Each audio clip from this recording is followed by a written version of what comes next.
put his laid around his neck, picked him up, laid him gently on the stretcher, and carried him into the ambulance, which had a red light whirling round and round on top of it.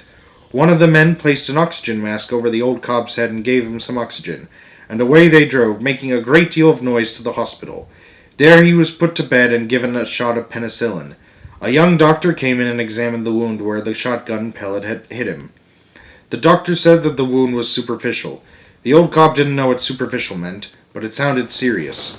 Nurses gathered around. One of them took the Swan's blood pressure and wrote something on a chart. The old cob was beginning to feel very well again. It felt good to be in bed, being cared for by nurses, one of whom was quite pretty. Don't get any ideas, it's against the laws of nature.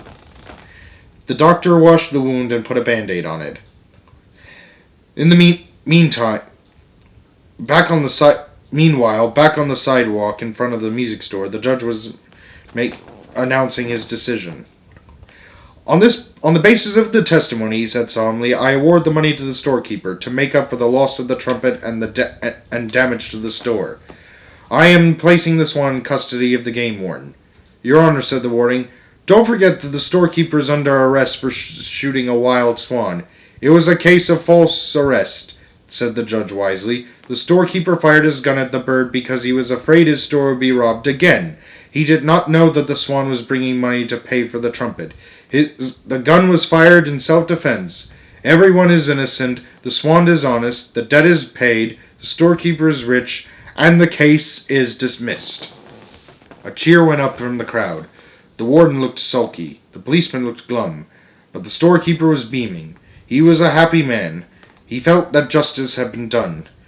I have an announcement, he said. I am only going to keep just enough of this money to pay for the stolen trumpet and the repair bills of my store.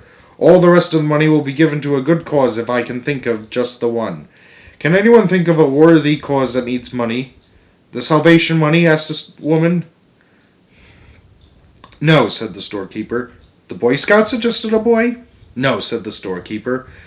The American Civil Liberties Unit? Suggested a man. No, said the storekeeper. Nobody is just the right place for me to send this money. How about the Audubon Society? Asked a little fellow whose nose looked like the beaks of a bird. Great! You've got it, cried the storekeeper. A bird has been very good to me, and now I want to do something for birds. The Audubon Society is kind to birds. I want this money to be used to help birds. Some birds are in real trouble. They face extinction. What's extinction? Asked Alfred Gore. Does it mean they stink? Certainly not, asked the storekeeper. Extinction is what happens when you're extinct, when you don't exist anymore because there are no others like you, like the passenger pigeon and the eastern heath hen and the dodo and the dinosaur.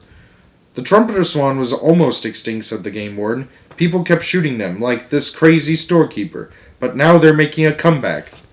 And so did the American bald eagle. Their population started rising in the 1990s. And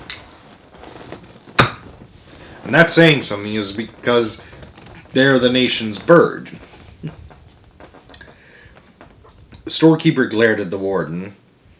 I'll say they're making a comeback, he said. That was just here, came back to Billings with $4,420.78 and gave it all to me. I call that making a very good comeback. I can't imagine where he got all that money. It's a mighty funny thing. The storekeeper went back into his music store. The policeman went back to the station house. The judge went back to the courthouse. The game warden walked down the street towards the hospital. And Alfred Gore, who was still thirsty, continued his journey to the candy store. All the rest of the people wandered away. At the hospital, the cob lay peacefully in bed thinking beautiful thoughts. He felt thankful to be alive and relieved to be out of debt. It was getting dark. Many of the patients in the hospital were asleep already. A nurse came into the cob's room to open his window.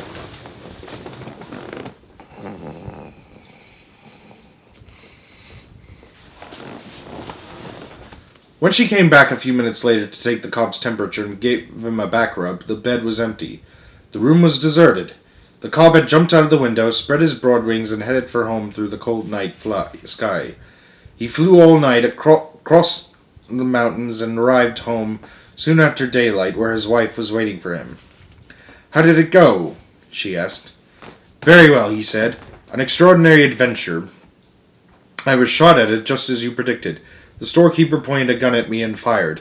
I felt an agonizing pain in my left shoulder, which I've always considered the more beautiful of my two shoulders.